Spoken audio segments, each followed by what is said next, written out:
welcome back to the channel. It's your resident internet psychic medium and spiritual advisor, Mystic Rain, and today, let's talk about working for yourself.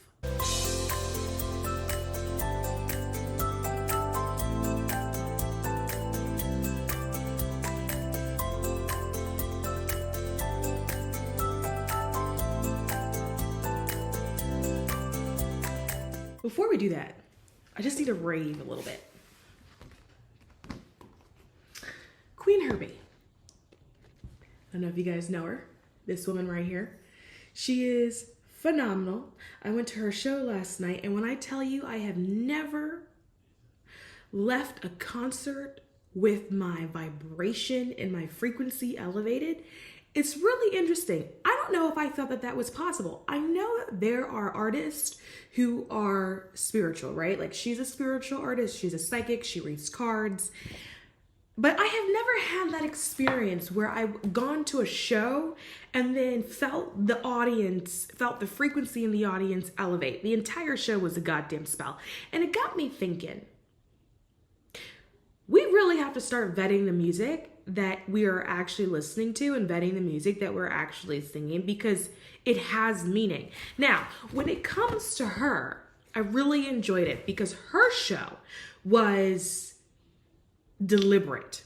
Her show, the way she writes her music, she does write her music as spells, and she's very open and transparent about it. The thing with her is that all of her music is about self-empowerment and growth and manifestation and getting what you deserve to have, right? So it's good stuff. It's uplifting things. She even stopped in the middle of the show and did an aura cleanse. And it was the most interesting thing. I felt by the time the show started to the time it ended, I felt my smile get bigger and bigger and bigger and bigger. And then by the end of the show, I was crying. And what I realized was that like I was releasing whatever was sitting in my energetic field. It had been released by the time the show was over. And I thought to myself, that is so cool. I have never seen a show like that. If any of you are interested in her, you would listen to her, you like her music, and like, actually, I think her whole tour is sold out. If you can get your hands on some tickets, I would highly recommend that you go. This piece of paper was a regular piece of paper. I got it because I spent a lot of money in her merch line after standing there for 40 minutes. I absolutely would do it again. And they give you this piece of paper called the Herbie House Oracle. I thought it was the coolest thing.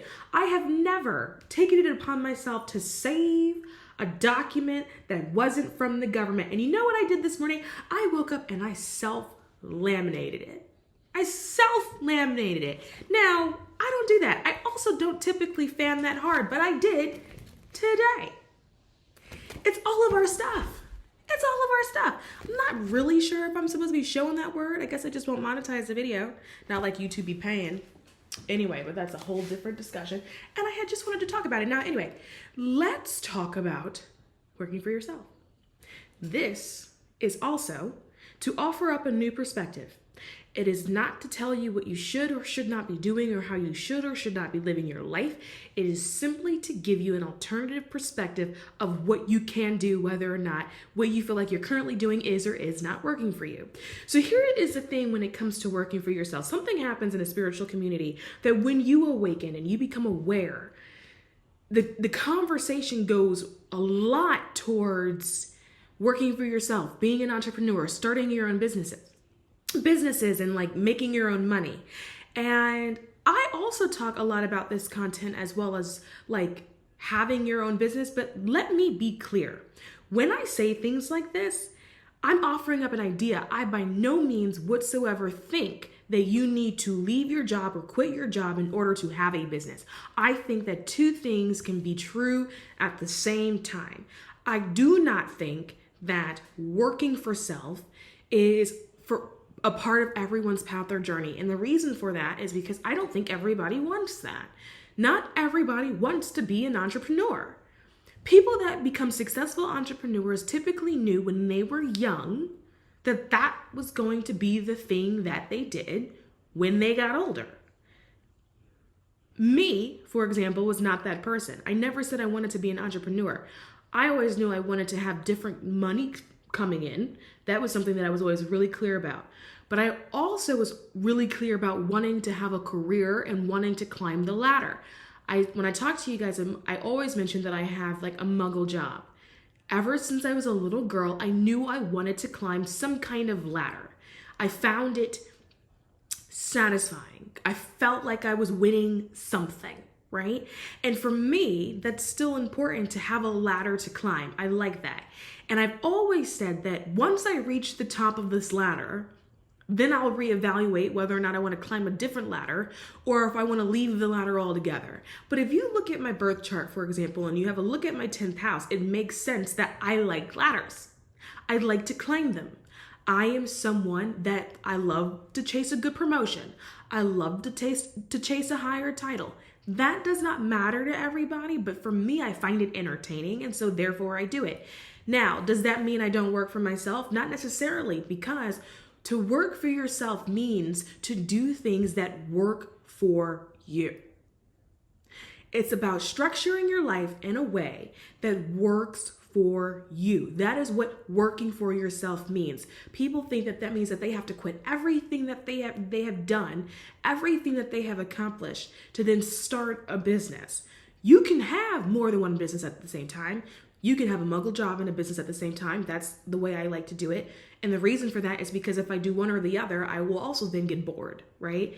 And when you're in business for yourself, for me, there's no ladder to climb. And I really do enjoy a ladder. I always have enjoyed a ladder. And I've always enjoyed securing and getting higher titles and watching the pay jump. And I've always liked that. And I knew since I was like 5, 6 years old that I wanted to be a career woman in the very traditional sense. I've always had that. For me to then go and abandon my career ladder to solely work for self does not work for me entirely. And if it's not working for me entirely, then how can I truly say that I'm working for self? We have to remember that all of this is a simulation, right? You can still work for yourself by doing things that work for you, even if you are looking at traditional employment. Because really why you're there is to get the resources out of it anyway, right? When I view traditional employment, to me, that's for resources. I'm there for money and titles. And a lot of people are going to say, well, that's not that important. I recognize that. I recognize that when you zoom out and you look at the meaning of life, that it means nothing. I recognize that when I die, I can't take any of it with me. I recognize all of this. But there's something about it that I find entertaining, and therefore I do it. But I'm fully there for resource purposes and resource purposes only. I'm not there to make any friends. I'm not there to have memories. I'm there to climb the ladder because in my mind, that is how I beat that game. And it works for me, right? So when you're thinking about, oh, I'm in a stage of awakening and this stage of awareness and people are telling me that I should work for myself. Yeah. Work for yourself means doing the things that work for you. Now, is it entrepreneurship? It could be, and that may be specifically what it is that you want to do, and that's okay. But I also really heavily want to put it out there that that may not be what you want. And if that isn't what you want, that is okay too. And that doesn't mean that you're behind or that you're weird or that you're different because all these people are talking about, oh, you need to leave the workforce and purely work for yourself. And then that means that there's something wrong with that or wrong with you because you're like, that's actually not something that I envisioned myself doing, right? I also want to point out too that when you're working for yourself by doing things that work for you, part of the deal there is recognizing when things stop working for you. So for example, a lot of people, including myself, have experiences being in a traditional muggle job where they stayed too long, where maybe at one point in time they enjoyed it, or maybe they didn't even enjoy it. Maybe they were neutral about it, right? But then at some point in time, you woke up one day and you're like, I actually don't really like it here anymore. Maybe the culture was toxic, or maybe you were bored by the work, right? But then you said to yourself, but I know this place. I know how to do the work. If I leave and go somewhere else, I have to relearn something that's harder. So I'm going to stay here. And then when you stay there, you become more and more and more miserable over time. At that point, you have stopped working for yourself because you are no longer in the space of doing something that works for you. By working for yourself, you should be chasing the thing that interests you, that brings you some form of entertainment, right? But once you reach a point where you dislike it more than you like it, then you are no longer in the habit of working for self, right? And so outside of something that is like having your own business, it could be reevaluating where you feel like you are at on your trajectory in your career or your profession, reevaluating whether or not you feel like you're in an environment that is treating you the way that you're supposed to be treated, where you're making the amount of money that you're supposed to be making, and asking yourself, does this situation work for me? And if it's not working for you, then being like, okay, I'm going to go work for myself. And I'm going to go do that by pursuing something that simply works for me. And that could be a different position. Working for yourself means evaluating the relationships that are around you, reevaluating the relationships that you have with family members, reevaluating the relationships that you have with significant others or romantic partners, and asking yourself, does this relationship work for me? And if you can realize that it's not serving your highest, then going, this is not working, and then choosing to pursue a different kind of relationship that would work for you. That is working for yourself. And when you work for yourself, like people say, you will notice that there's a higher form of abundance that does come through there, a higher form of opportunity that will come your way because you are doing things that work for you. And when you are in a space of doing things that work for you, ding, ding, ding, ding, guess what has just happened?